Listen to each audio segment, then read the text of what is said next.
Good morning. 10 के दमदार trades में आपका स्वागत है। आज हमारे साथ हैं मानस जायसवाल और अमित सेठ जो पिछले शो से बने हुए हैं। उसके अलावा अमोल अठावले और सुदीप शाह अपनी टॉप ट्रेड्स बताएंगे। बिग मार्केट वॉइसेस में बाजार के दो बड़े जानकार जुड़ेंगे हमारे साथ। पैसिफिक पैराडाइम एडवाइजर्स की फाउंडिंग पार्टनर पुनीता कुमार सिन्हा और प्रकाश दीवान से प्रकाश दीवान, इनसे होगी बातचीत। लेकिन एक बार पहले मार्केट का रुख करते हैं और अब वापस निफ्टी डे हाई की तरफ बढ़ता हुआ और इवन बैंक निफ्टी में वो जो डिप आई थी उस डिप में बहुत शानदार बाइंग आई और despite HDFC bank not contributing.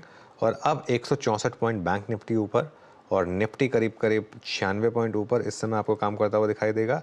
एक बार ज़रा आप स्टॉक लेकर आइए आईसीआईसीआई बैंक का। मेरे ख्याल से अब मार्केट ने एक व्यू लिया है कि एटलीस्ट आईसीआईसीआई बैंक ये शायद कॉम्पनसेट करेगा एचडीएफसी बैंक की वीकनेस को, क्योंकि देखिए एसबीआई बियॉन्ड अ पॉइंट नहीं कर सकता।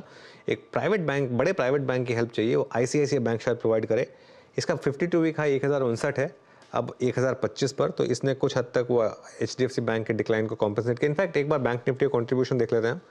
उसमें आपको लेफ्ट हैंड साइड पे सबसे ऊपर एचडीएफसी बैंक दिखाई देगा, राइट हैंड साइड पे सबसे ऊपर आईसीआईसीआई बैंक। बेसिकली दोनों ने और आईसीआईसीआई बैंक ने काफ़ी हद तक एचडीएफसी बैंक की डिक्लाइन को ज़्यादा कॉम्पनसेट किया। एक बार लेकर आइए कंट्रीब्यूशन स्क्रीन पर। हाँ, लेफ्ट हैंड साइड पर ऑब्वियसली सबसे ऊपर आईसीआईसीआई बैंक 106 पॉइंट और राइट हैंड साइड पर एक्सिस बैंक और एचडीएफसी बैंक, लेकिन आईसीआईसीआई बैंक 106 पॉइंट का कंट्रीब्यूशन। तो ये एक काफ़ी इंपॉर्टेंट हेल्प की उसने। अभी का टॉकिंग पॉइंट मेनली यही है, बाकी खैर हम काफ़ी स्टॉक्स ऑलरेडी ब्यूरो डिस्कस कर चुके हैं। जी, तो आईसीआईसीआई बैंक इस कार्यक्रम की शुरुआत में मार्क किया गया आपकी स्क्रीन पे। तो बेनिफिट जो शायद एचडीएफसी बैंक नहीं दे पा रहा था आज, या फिर जो डाउन साइड खोल रहा था एचडीएफसी बैंक, उसको सिक्योर करता हुआ आईसीआईसीआई बैंक। पैनल आपकी स्क्रीन पे है और एक लिस्टिंग भी हमें देखनी है, याद रखिएगा, एंटारो हेल्थ सॉल्यूशंस की। इशू प्राइस 1258 था और करीब करीब 1600 करोड़ जुटाए थे इन्होंने। स्क्रीन पे मात्र 7 सेकेंड और 1258 रुपये का यहाँ पे प्राइस था। बीएसई जो कि 1245 पे, तो एक बिल्कुल स्थिर, बिल्कुल अगर आप देखें धीमी, इनफैक्ट अब 3% नीचे ये ट्रेड करता हुआ है 1228। तो सुखद बाजार में भी आज बहुत, अगर आप देखें, फ्लैट लिस्टिंग स्लाइटली नेगेटिव बायस। अमित सेठ, मानस जायसवाल, अमोल अठावले और सुदीप शाह हमारे साथ हैं। आप चारों को नमस्कार। कार्यक्रम में एक बार फिर से स्वागत है आपका। सुदीप, आपके दो कन्विक्शन आइडियाज इस वक्त के। नमस्कार वीरू जी, गुड मॉर्निंग। मेरा पहला कन्विक्शन आइडिया है टाटा मोटर्स पे। टाटा मोटर्स में हमने देखा था कि एक जो अच्छी एक अप ट्रेंड हमने पिछले महीने में तकरीबन 800 से लेकर 950 तक की देखी, उसके बाद थोड़ा कंसोलिडेशन हुआ, पर स्टॉक अपने 10 डेमा के नीचे भी सस्टेन नहीं कर रहा है और वहां से फिर से एक स्ट्रॉन्ग बाउंस बैक आ रहा है। तो मुझे लग रहा है टाटा मोटर्स को मौजूदा भाव से बाई किया जा सकता है 930 के स्टॉप लॉस से और 975 के टारगेट के लिए। मेरा दूसरा पिक है अंबुजा सीमेंट। अंबुजा सीमेंट में यदि हम देखें तो जो हिसाब से एक अच्छा मूव जो आज हमने देखा है, वो एक कंसोलिडेशन जोन में ही ट्रेड कर रहा है, बट जो 10 डेमा से आज जो एक नीचे से एक मूव आया है, मुझे लग रहा है कि स्टॉक एक ब्रेकआउट की तैयारी कर रहा है और यहां से मुझे लग रहा है 575 के स्टॉप लॉस से इसे खरीदा जा सकता है और 598 और 604 के टारगेट्स के लिए हम अंबुजा सीमेंट को बाई कर सकते हैं। ओके, अंबुजा सीमेंट 583.40 पे आपकी लॉन्ग कॉल है। तो ये एक ट्रेड हो गया। अमोल जी, गुड मॉर्निंग, आपके दो trades.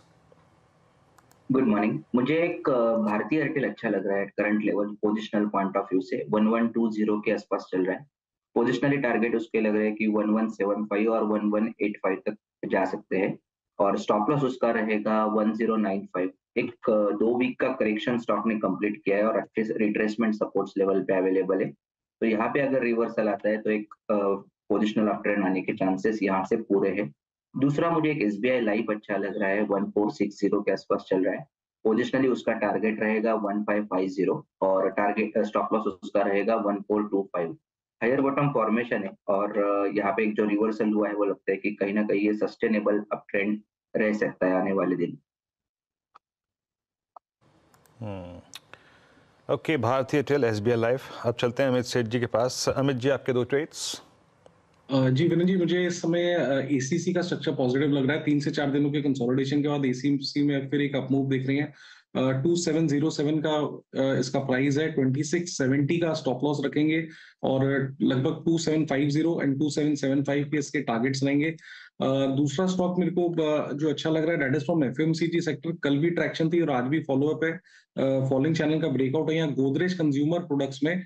Godrej consumer product trade कर रहा है 1244 पे, स्टॉप लॉस रखेंगे छोटा सा 1230 का और गोदरेज कंज्यूमर के टारगेट्स रहेंगे 1275 पे।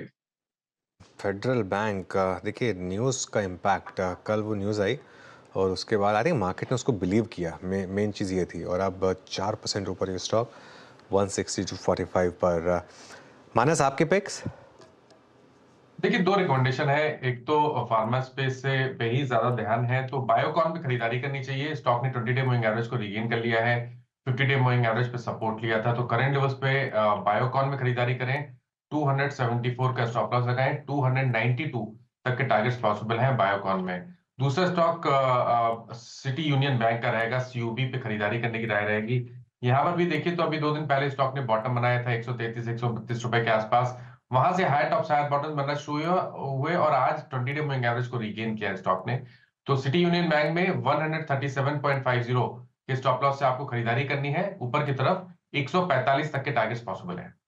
ओके, मार्केट में अब अच्छा मोमेंटम 22,016 अब निफ्टी पर और सेंसेक्स 72,374 पर। ध्यान रखिए आज सेंसेक्स की भी वीकली एक्सपायरी है और काफ़ी लोग आजकल सेंसेक्स ऑप्शंस में भी ट्रेड करते हैं। बहुत इंटरेस्टिंग होगा आज अगर सेंसेक्स के ऑप्शंस में जिस तरीके के वॉल्यूम्स हो रहे होंगे, क्योंकि कुछ स्टॉक्स जो अब चलना शुरू हुए हैं जैसे कि हिंदुस्तान यूनिलीवर, नेस्ले इंडिया, कुछ ऐसे stocks, Maruti, basically non bank stocks, Reliance, एक बार रिलायंस लेकर आइए अब जरा स्क्रीन पर। और रिलायंस भी कोशिश कर रहा है वापस डे हाई की तरफ बढ़ने की। ये देखिए जिस तरीके से मोमेंटम आया रिलायंस में, तो ये एक अच्छा खासा मूव यहाँ पर। मानस क्या 3,000 की तैयारी करें रिलायंस के लिए अब? देखिए, रिलायंस पे तो काफी समय से मैंने 3150 की बात की है और वो टारगेट अभी भी इंटैक्ट है अनुज जी, क्योंकि जिस तरह का ब्रेकआउट हमें 2600-2650 की रेंज में देखने को मिला था, उसके टारगेट तो कम से कम 3150 के आते हैं। तो 3150 को टारगेट बना के चलना चाहिए। अगर आपके पास 6 से 8 महीने का समय है तब तो आप टारगेट करीब करीब 3350 तक के भी बना सकते हैं, लेकिन फिलहाल के लिए 3150 के लिए पोजिशनल ट्रेड में बने रहिए। 2850 के नीचे आपको स्टॉप लॉस लगाना है। ओके, रिलायंस से बात हो गई। अच्छा, एक और स्पेस जो कि मैं रीडिंग कर रहा हूँ जिसकी जो डे हाई पर आ रहा है, ACC at closer to its all time high. फिर आप लेके आइएगा अंबुजा, ये क्या, एक सेकेंड, अंबुजा लगभग 587 पे, ये डे हाई पर ऑल टाइम हाई की ट्रैजेक्टरी में जाने की कोशिश करता हुआ। और एक बार आप रखिएगा अल्ट्राटेक सीमेंट को, अल्ट्राटेक सीमेंट 9922 पे ड्यूरिंग द डे, मतलब अब ये अपने पिछले 3 दिन के सिंकिंग जोन से बाहर निकलता हुआ। सुदीप, आपकी सीमेंट पर राय, कुछ मार्क कर रहे हैं आप इंट्राडे बेसिस पे? जी वीरू जी अगर हम देखें तो एसीसी में पिछले काफी दिनों में जब मार्केट में फॉल आया था तभी एसीसी ऑलमोस्ट ये 2550 के जोन को होल्ड करते हुए था। और इनफैक्ट जहां पे सीमेंट का पूरा स्पेस, अंबुजा, एसीसी, अल्ट्राटेक में फॉल आया था, बट वहां पे भी आज हमें रिबाउंड नजर आ रहा है। तो मुझे लग रहा है कि जो हिसाब से अंबुजा और एसीसी स्पेसिफिकली ये 2 स्टॉक्स है, वहां पे बहुत बढ़िया मोमेंटम है। और अंबुजा पे तो खैर मैंने कॉल दे ही दी, मुझे लग रहा है कि वहां पे 600-610 रुपए बहुत जल्द आ जाएंगे। लेकिन एसीसी पर भी मुझे लग रहा है कि जब तक ये 2650 2660 का जोन होल्ड करता है तब तक यहाँ पे 2800 2850 के लेवल्स भी आ सकते हैं अगले 2 से 3 सत्रों में। तो सीमेंट आने वाले कुछ 2-3 सत्रों में मुझे लग रहा है बहुत अच्छा मोमेंटम हमें सीमेंट में नजर आएगा। ओके, सीमेंट में अच्छा मोमेंटम नज़र आएगा। चलिए अब एक काम करते हैं, अब आगे बढ़ते हैं। हमारे साथ अब पैसिफिक पैराडाइम एडवाइजर्स के फाउंडिंग पार्टनर पुनीता कुमार सिन्हा जुड़ी हैं। आइए उनसे बात करते हैं। पुनीता को of course global market, Indian market की काफ़ी अच्छी समझ है, तो उनसे जानते हैं कि इस समय क्या रणनीति अपनानी चाहिए। पुनीता जी, गुड मॉर्निंग। एक स्केयर आया था अर्ली दिस वीक, वो यूएस की इन्फ्लेशन के बाद, लेकिन वो एक ही दिन टिका, उसके बाद मार्केट ने फिर मूव ऑन किया, ग्लोबली भी और इंडिया में भी। क्या ये मान के चलें कि अब मार्केट रेडी है हायर एंड हायर हाइज लगाने के लिए? हाँ, देखिए जो इन्फ्लेशन का जो स्केयर आया था उसके बाद में यूएस बॉन्ड यील्ड्स तो ऊपर गई हैं, स्पाइक अप हुई हैं। वो जनरली वैसे मार्केट्स के लिए नेगेटिव होती हैं, पर आजकल क्योंकि लिक्विडिटी इतनी स्ट्रांग है, और लिक्विडिटी में कोई कमी नहीं दिखती आ रही, तो इसलिए मार्केट्स जो है ये सारे नेगेटिव्स इग्नोर कर रही हैं, जैसे कि यूएस बॉन्ड यील्ड्स का स्पाइक अप होना, जैसे कि जियोपॉलिटिकल टेंशंस, ये सारे ही इवेंट्स को मार्केट्स इग्नोर कर रही हैं। और जो लिक्विडिटी है वो सिर्फ अभी पहले तो सिर्फ इंडिया में ही ज्यादा आ रही थी, अभी हमने देखा है कि कुछ धीरे धीरे बाकी एशियन कंट्रीज, बाकी इमर्जिंग मार्केट्स की तरफ भी लिक्विडिटी जा रही है, फॉरेन लिक्विडिटी पर्टिकुलरली, क्योंकि इंडिया की वैल्यूएशंस इतनी अट्रैक्टिव नहीं है। पर हाँ, इंडिया की ग्रोथ स्टोरी अभी भी लोगों को बहुत अट्रैक्टिव लगती है, इसलिए फ्लोज आने की संभावना है और फ्लोज शायद आ भी रहे हैं अभी भी, तो उससे मार्केट में एक मोमेंटम शायद बना रहेगा। बिल्कुल मोमेंटम बना रहेगा। मीनवाइल मोमेंटम अब निफ्टी में 22,020 के ऊपर, अब हम निफ्टी पर निकलते हुए डे हाई की ट्रेजेक्टरी यहाँ पर इस समय। पुनीता जी, एक मार्केट की जो प्रेफर्ड स्पेस रही है वो है पीएसयूज, और लास्ट राउंड में जो पीएसयूज चलने शुरू हुए हैं, इस राउंड में रादर, वो हैं पीएसयू बैंक्स और ऑयल मार्केटिंग कंपनीज। क्या पढ़ने की कोशिश कर रहा है मार्केट? क्या ये सिर्फ एक वैल्यूएशन कैचअप है, और आपका क्या व्यू होगा यहाँ पर?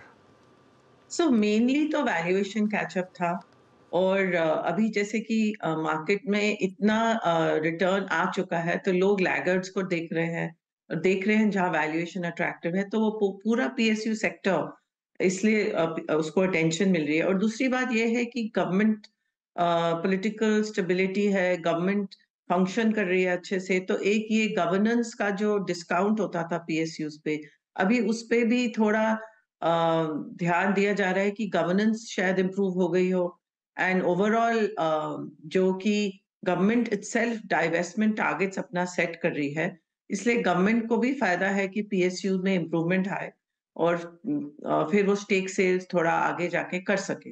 तो इस कारण ये सारी चीजें देखते हुए पीएसयू में मोमेंटम बढ़ रहा है।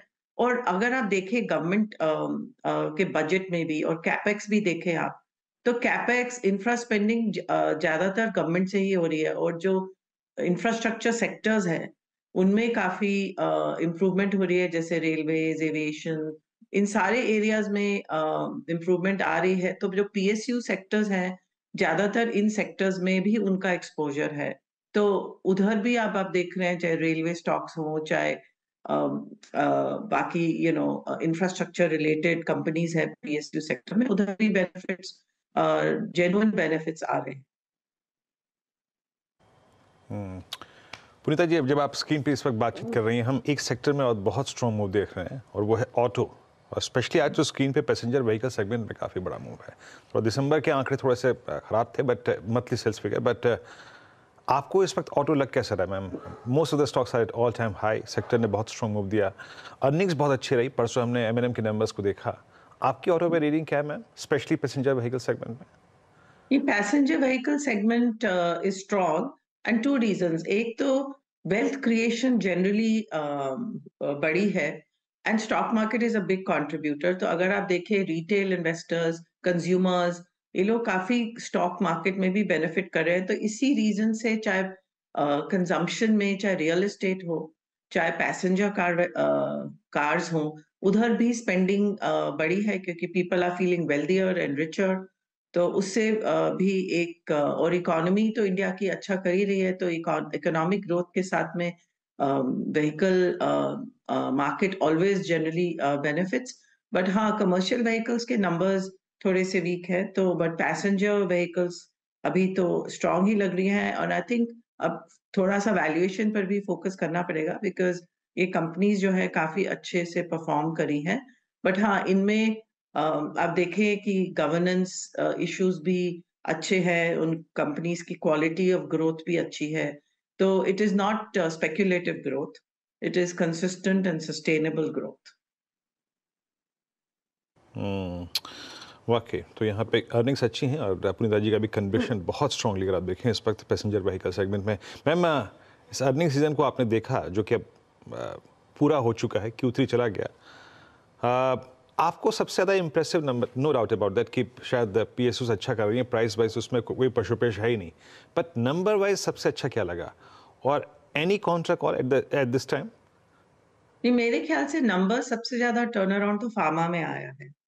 फार्मा सेक्टर्स में सबसे ज्यादा improvement over the last 1 year I है, एंड वो mainly because of the US generic market जो है वहां पर इम्प्रूवमेंट आई है। तो हमारे इंडियन फार्मा कंपनीज और स्टॉक्स ने भी अच्छा किया है, बट उसके पीछे ये भी था कि ये कई साल से कंपनीज हर्ट कर रही थी, और अब फाइनली उनके जो सारे ग्रोथ ड्राइवर्स हैं, weather India growth, US generics, वहां सब जगह इम्प्रूवमेंट आती हुई लगी है।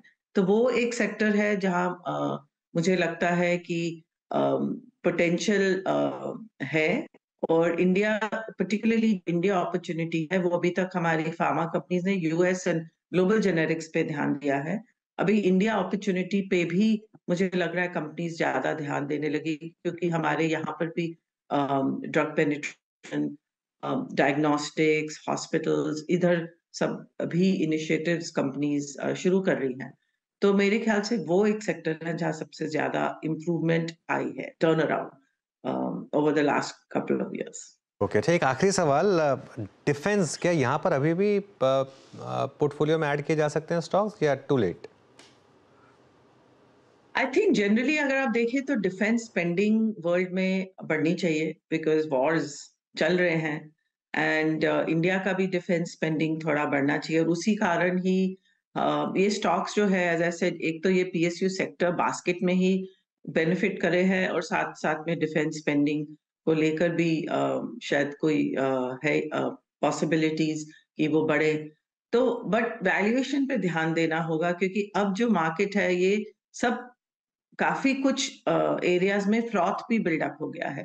तो इसलिए जब भी कुछ नेगेटिव न्यूज आती है, आप देखिए कई दिन जब स्टॉक्स में बहुत जबरदस्त करेक्शन आती है, तो मार्केट जो है इसमें कोई नेगेटिव सरप्राइजेस का अभी पोटेंशियल जो है नहीं है, क्योंकि इट्स पॉइज्ड फॉर परफेक्शन, कि मतलब सब कुछ ही अच्छा है।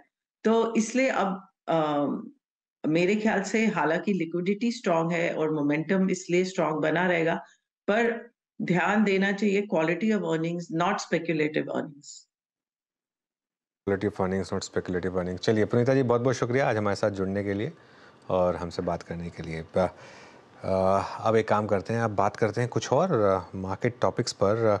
और बाय द वे 22,038 अब निफ्टी पर, और अब लग रहा है कि रुकने को तैयार नहीं है। 22,038 और वो 22,050 22,060 क्रॉस हो तो फिर उसके बाद वो जो ऑल टाइम हाई की ट्रजेक्टरी है वहाँ पर भी शायद मार्केट एक मूव दिखाए। अब हमारे साथ प्रकाश दीवान जुड़ गए हैं, उनसे बातचीत करते हैं कि इस तेज़ी को कैसे भुनाया जाए। प्रकाश जी, गुड मॉर्निंग। सबसे पहले तो ये बताइए कि क्या अभी भी मार्केट में मतलब डरना मना है, बाय करें? नहीं नहीं, मार्केट में डर डर बिल्कुल ना लगे, लेकिन कॉशन हमेशा होना चाहिए, सतर्क हमेशा रहना चाहिए। डर तो एक एक्सट्रीम इमोशन है अनुज, और डर और लालच के बीच में ही हम लोग हमेशा झूलते रहते हैं। बट मेरे हिसाब से जिस हिसाब से मार्केट में रिकवरी आ रही है और जो सेक्टर रोटेशन हो रहा है, ये साफ दर्शाता है कि थोड़ी सी परिस्थिति इस बार अलग इसलिए दिख रही है कि जो डिस्ट्रीब्यूशन मिड कैप्स में, स्मॉल कैप्स में भी आया, हमने सोमवार को देखा classical distribution pattern in the market. Nifty एक अलग आपको छवि दे रहा है, और जो टेक्सचर मार्केट का, ब्रॉडर मार्केट्स का है, मिड कैप स्मॉल कैप का, वहां पे बिहेवियर अलग है। वहां पे इतना ज्यादा सेक्टर रोटेशन हो रहा है, इतना चर्न हो रहा है कि आप अगर वॉलेटिलिटी को नहीं संभाल सकते या झेल सकते, तो हो सकता है कि आपके लिए थोड़ा सा पोर्टफोलियो में इम्पैक्ट ज्यादा गहरा पड़ सकता है। But otherwise I think opportunities आ रही है। और सबसे इंटरेस्टिंग चीज ये है कि रिजल्ट सीजन खत्म हो गया, ऑलमोस्ट खत्म हो गया। आज एक कुछ राउंड बाकी होगा कुछ कंपनीज का, बट कहीं भी हमको कोई इस टाइप का डर वाली चीज रिजल्ट्स में या मायूसी छाई हो कोई पॉकेट में, ऐसी कुछ चीज नहीं दिखी है। तो आई थिंक ओवरऑल थीम अभी भी थीसिस इंटैक्ट है, लिक्विडिटी भी है। सो आपके वैल्यूज जो एक्सपेक्ट कर रहे हैं वो आएंगी, बट वैल्यूएशन कंफर्ट थोड़ा सा कम होते जाएगा जैसे जैसे ऊपर चीजें जाती। 22,032 अब बाय द वे वो काउंटडाउन ऑन है हमारा ऑल टाइम हाई के लिए। अच्छा प्रकाश जी, आपके 2-3 फेवरेट स्टॉक्स में बहुत अच्छे मोमेंटम आए हैं, जैसे उनमें से एक टाटा मोटर्स, M&M, ये क्या स्ट्रीट प्राइसिंग कर रही है, और क्या इन लेवल्स पर भी लिया जाए इन स्टॉक्स को? तो अनुज, M&M में ऑफ कोर्स थोड़ा सा एक जो ट्रैक्टर्स को लेके लोगों को बहुत चिंताएं थी और ये शुरू हो गया था एक्सपेक्टेशन की मार्जिन्स में अच्छी खासी एक मार पड़ेगी, वो हुई नहीं है। और जो जो ट्रैक्टर्स से वीकनेस आई वो उनके यूटिलिटी व्हीकल से, एसयूवी पैक से कवर हो गई। तो आई थिंक कहीं ना कहीं M&M के नंबर्स में जो एक्सपेक्टेशन थी उससे अच्छे नंबर्स दिखे इस लोगों को। लेकिन यहाँ से M&M के लिए ऊपर और जाना बहुत बड़ी तेज रफ्तार से थोड़ा सा मुश्किल हो जाएगा। वजन ज्यादा हो गया है उसमें in terms of market cap and valuation. लेकिन Tata Motors, of course Tata Motors भी पिछले साल आपने करा था बहुत अच्छी तरह कवर की। एक निफ्टी का यही स्टॉक है जो डबल हुआ है और कैलेंडर 23 में। और अभी जो टाटा मोटर्स का हुलिया है उसमें मुझे लगता है कि JLR का कंट्रीब्यूशन, इलेक्ट्रिक व्हीकल्स का बोलबाला और प्राइस पॉइंट्स नीचे आना, मार्जिन इंप्रूवमेंट और डीलेवरेज, ये 4 फैक्टर्स इतने स्ट्रांग हैं इनके लिए कि कहीं ना कहीं मुझे लगता है कि टाटा मोटर्स में अभी भी मोमेंटम बरकरार रह सकता है। यहाँ से अच्छा खासा 20-25% का मार्च के नंबर्स जब आएंगे तो एक शायद हो सकता है इंटरिम पीक बने, बट तब तक मोमेंटम बना रहेगा। बट पोजिशनल ट्रेडर्स के लिए हो सकता है, बट लॉन्ग टर्म इन्वेस्टर्स को थोड़ा सा कहीं ना कहीं प्रॉफिट बुकिंग करने का भी माहौल बन जाएगा मार्च के नंबर्स के बाद। Prakash ji good morning, Virendra this side. और आपका एक प्रेफर्ड कॉल था मारुति भी, आज 400 रुपये ऊपर है लगभग। अब ये बहुत दिनों बाद निकला है इस रेंज से, प्राइस रेंज से। यस, लास्ट टाइम हमारी बात तब हुई थी जब जिमनी लॉन्च हुई थी। जिमनी अच्छा नहीं किया लेकिन प्राइस अब अच्छा कर रहा है। अब व्यू क्या मारुति पर, टारगेट क्या है नया? वीरू नमस्कार। तो पहले तो मैं बता दूं, जिमनी ने अच्छा नहीं किया के अलावा एक चीज ये समझनी है कि जिमनी मास मार्केट के लिए उन्होंने बनाई भी नहीं है। जिमनी वाज अ वेरी क्लियरली एक लाइफस्टाइल प्रोडक्ट तरीके से लॉन्च किया उन्होंने। और मैं आपको ये बता सकता हूँ कि जो जिमनी के फैंस हैं, यूजर्स हैं, वो सेगमेंट एक बहुत अलग रहेगी। वो रॉयल एनफील्ड है फोर व्हीलर्स की, सो वो मास मार्केट में कभी आ भी नहीं सकते। लेकिन मारुति में जो चेंज आया है वो इसलिए आया है कि इस बार के जो रियलाइजेशन उन्होंने दर्ज किए वो बहुत ही उम्दा, क्वालिटी उसमें बहुत इंप्रूव हुई है, ना जस्ट की क्वांटिटी इंप्रूव हुई है। मतलब क्वांटम तो इंप्रूव हुआ है, margins at almost all time highs. और दूसरी चीज जो टॉप लाइन ग्रोथ आ रही है उनकी, वो वही पॉकेट्स में से आ रही है जहां पे वो क्या बोलते हैं, ग्रोथ दर्ज करने की चेष्टा कर रहे हैं। तो वो यूवी वाला सेगमेंट है, प्रीमियम कार्स है। उन्होंने सिलेरियो, ऑल्टो, वैगन-आर से थोड़ा सा अपना हाथ हटाया कि भाई इसमें हमको इतना फोकस नहीं करना जितना हमको प्रीमियम साइड में करना है। और अब Maruti is become a premium car seller rather than a entry level car seller. So एक रीपोजिशनिंग हुई है।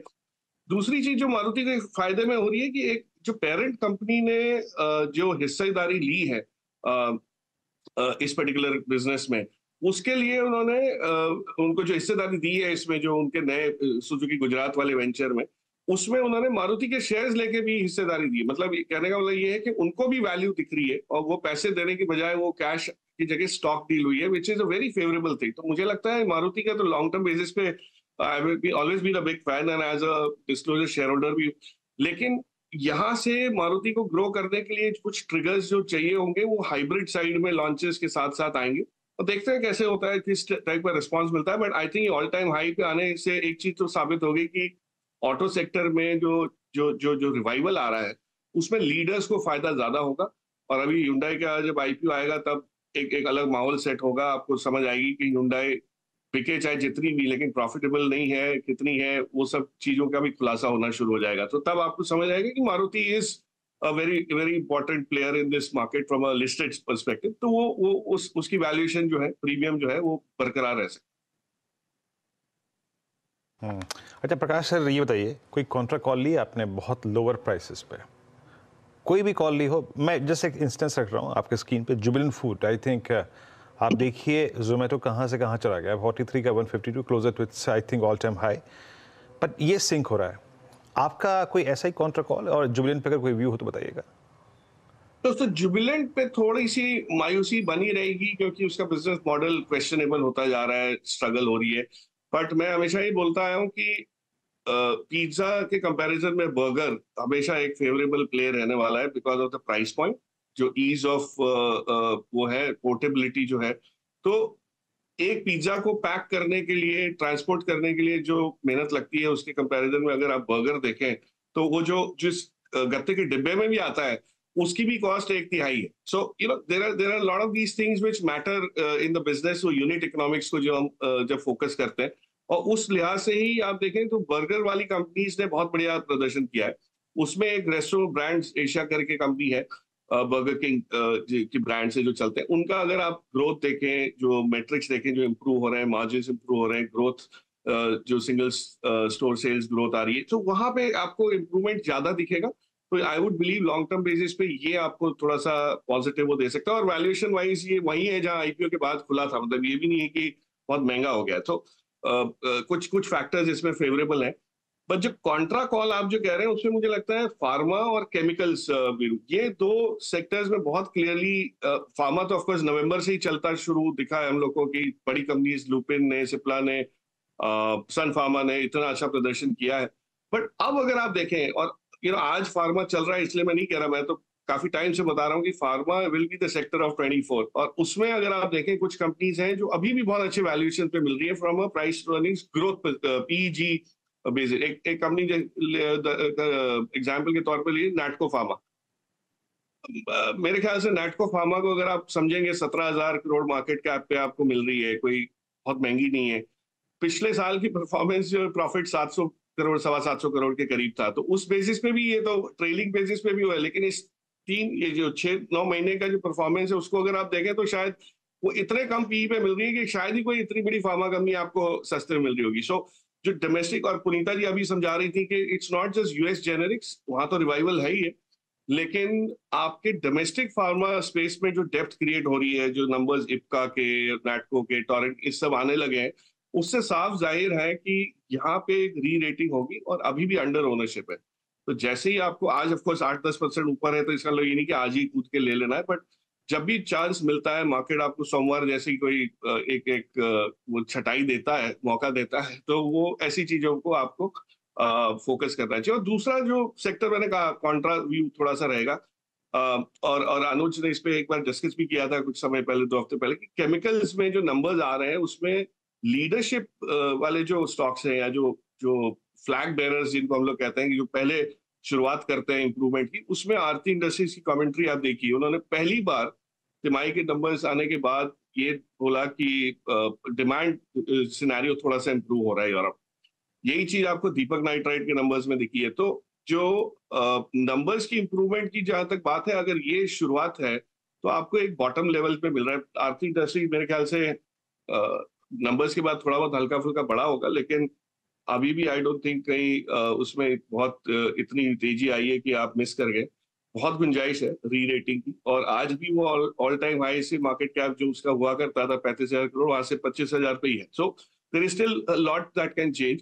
और इस दरमियान ये जो 18 महीने में जब फार्मा केमिकल कंपनीज पे बहुत जब मंदी का माहौल बना रहा, उन्होंने अपनी कॉस्ट को बहुत अच्छी तरह एफिशिएंटली मैनेज किया, ज्यादातर कंपनीज ने। तो वो जो सप्लाई साइड पे जो डायनेमिक्स है वो चेंज हो गए, बेल्ट टाइटनिंग हुई है, जिसको हम अंग्रेजी में कहते हैं कि भाई कमर कस के उन्होंने अपना खर्चा कम कर दिया ताकि सरवाइव कर सके। और अब जब ग्रोथ आएगी, डिमांड शुरू होगी, तो आपको एक बहुत डिस्प्रपोर्शनेट अच्छा ग्रोथ इसमें ऑपरेटिंग लेवरेज में दिखना शुरू हो जाएगा। सो आरती इंडस्ट्रीज बहुत कॉन्ट्रा कॉल में एक दिया जा सकता है। और जनरली फार्मा एंड केमिकल्स में ये होता है कि ये सेक्टर रोटेशन में जब चलना शुरू होता है तो एक बहुत बढ़िया ट्रेंड इसमें बैठ जाता है। तो आई एम एक्सपेक्टिंग कि इस टाइप का आपको माहौल दिखेगा जब डिफेंस और पावर और इन सब चीजों से लोग पैसा निकालेंगे तो लगाएंगे का, तो ये इंस्टीट्यूशनल पैसा तो इन्हीं चीजों में आएगा, तो थोड़ा सा वहां पे एडवांटेज आपको मिल सकता है। एक आखिरी सवाल प्रकाश आपसे, और मुझे याद है इन द पास आपने कुछ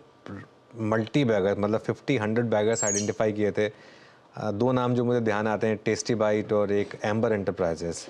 ऐसा कुछ ध्यान में है अभी इस समय?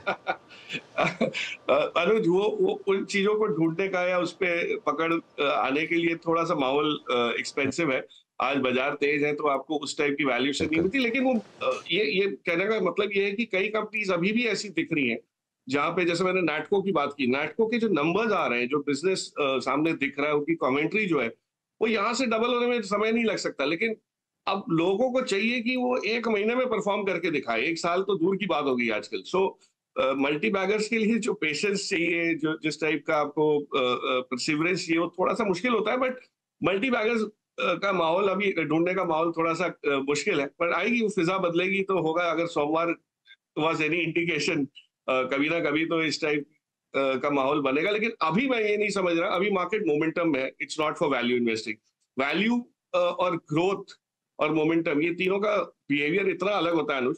बट मल्टी बैगर्स ढूंढने के लिए आपको जो स्मॉल कैप माइक्रो कैप में पैसे लगाने पड़ते हैं, उसमें रिस्क ये हो जाता है कि जब मार्केट पलटती है तो आप फंस जाते हैं, आपको लिक्विडिटी नहीं मिलती है। तो वो उस टाइप की थोड़ी सी डिफिकल्टी की वजह से इतनी हिम्मत नहीं कर रहा हूं मैं कोई डिस्कस करने की स्टॉक। बट मेरे हिसाब से आपको अभी भी पैसा लगाने से डरना नहीं चाहिए। मतलब मार्केट से बिल्कुल आप सतर्क रहें, लेकिन लगाने से डरे ना, क्योंकि अगर आप डरेंगे तो अच्छी चीजें भी आपको नजर नहीं आएंगी, क्योंकि वो एक व्यू ऐसा हो जाता है कि हर चीज महंगी होगी। लेकिन ऐसा नहीं होता। 10 में से एटलीस्ट 2 चीज अभी भी आपको वैल्यू दे सकती है, या ठीक ठाक रीजनेबल वैल्यूएशन दे सकती है। पहले 6-7 होती थी, अब वो 2 ही है। लेकिन छटाई करके अगर अपना पोर्टफोलियो संवारे तो थोड़ा सा होगा। और जो आपकी पुरानी मिस्टेक्स है उनको निकालने का समय है। ये लास्ट कॉल है, जिसको कहते हैं ना, लास्ट बोर्डिंग कॉल आता है एयरलाइंस में, कि इस छटाई इस मोमेंटम में अगर आपने पुरानी गलतियां जो लेके रखी है पोर्टफोलियो में उनको नहीं सुधारते हैं, तो फिर आपको कोई बचा नहीं सकता। तो ये सबसे पहले इंपॉर्टेंट चीज है कि किस में से एग्जिट करना है रादर देन किस में एंट्री लेनी। बिल्कुल, देखिए मार्केट का एक मंत्रा होता है कि sell your mistakes in a bull market and buy your regrets in a bear market. तो इस समय बड़ी बुल मार्केट है, तो सेल योर मिस्टेक्स। चलिए, बहुत बहुत शुक्रिया हमारे साथ जुड़ने के लिए आज Prakash. Have a good weekend. You too, thank you. Market है डेज हाई 22,036, तैयारी कर लीजिए, ऑल टाइम हाई की आज ही लगना चाहिए। बता दें कि मनी कंट्रोल पर दिए गए विचार एक्सपर्ट्स के अपने निजी विचार होते हैं। वेबसाइट या मैनेजमेंट इसके लिए उत्तरदायी नहीं है। यूजर्स को मनी कंट्रोल की सलाह है कि कोई भी निवेश निर्णय लेने से पहले सर्टिफाइड एक्सपर्ट की सलाह लें।